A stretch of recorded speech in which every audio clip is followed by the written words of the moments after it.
एक बार एक गांव में एक आलसी आदमी रहता था। वह कोई काम नहीं करता था, हमेशा खाली बैठा रहता था और सोचता था कि बिना कुछ किए ही उसे खाने को मिल जाए। एक दिन वो एक बाग में पहुंच गया घूमते घूमते। यहाँ आम के पेड़ थे। ये पेड़ आम से लदे हुए थे। आम देख उस आदमी के मुंह में पानी आ गया। आम खाने के लिए वो पेड़ पर चढ़ गया। इतने में ही बाग का मालिक वहां आ गया। जैसे ही उस आदमी ने बाग के मालिक को देखा तो वो वहां से भाग खड़ा हुआ। वह काफी दूर तक भागा और गांव से बाहर एक जंगल में जा पहुंचा। वह बुरी तरह थक गया था और एक पेड़ के नीचे बैठ गया। इतने में ही उसकी नजर लोमड़ी पर पड़ी। इसकी एक टांग टूटी हुई थी। वह लोमड़ी लंगड़ाकर चल रही थी। इसे देख उस आदमी ने सोचा कि इस लोमड़ी की हालत ऐसी है, फिर भी यह किसी जंगली जानवर के शिकार से बच कैसे गई? अब तक शिकार कैसे नहीं हुआ?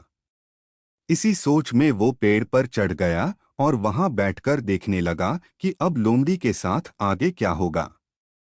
कुछ ही देर में एक शेर की दहाड़ सुनाई दी। उसे सुनकर सभी जानवर भाग गए, लेकिन लोमड़ी की इस हालत में वो भाग नहीं सकती थी, तो वह वहीं खड़ी रह गई।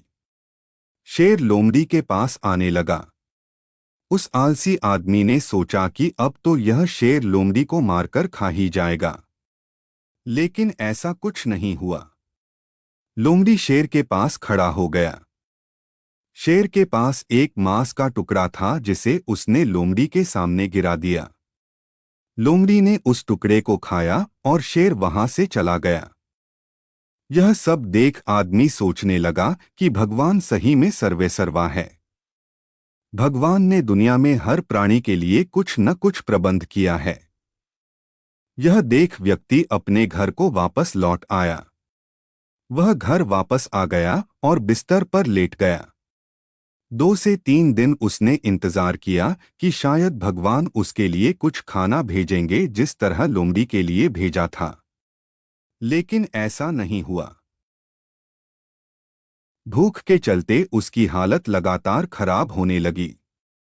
वह आखिरकार अपने घर से बाहर निकला और चलने लगा। कुछ दूर एक पेड़ के नीचे बाबा बैठे थे। वह उनके पास गया और जंगल की कहानी सुनाई। उसने कहा कि भगवान उसके साथ ही ऐसा क्यों कर रहे हैं। उनके पास जानवरों के लिए भोजन का प्रबंध है, लेकिन इंसानों के लिए नहीं। ऐसा क्यों? बाबा जी ने उत्तर दिया कि ऐसा नहीं है। भगवान के पास सारे प्रबंध हैं, लेकिन वो तुम्हें लोमड़ी नहीं बल्कि शेर बनाना चाहते हैं। इस कहानी की सीख यह है कि हम सभी ने क्षमताओं का असीम भंडार होता है, बस हम उन क्षमताओं को पहचान नहीं पाते हैं। हमें खुद की क्षमता को पहचानना चाहिए।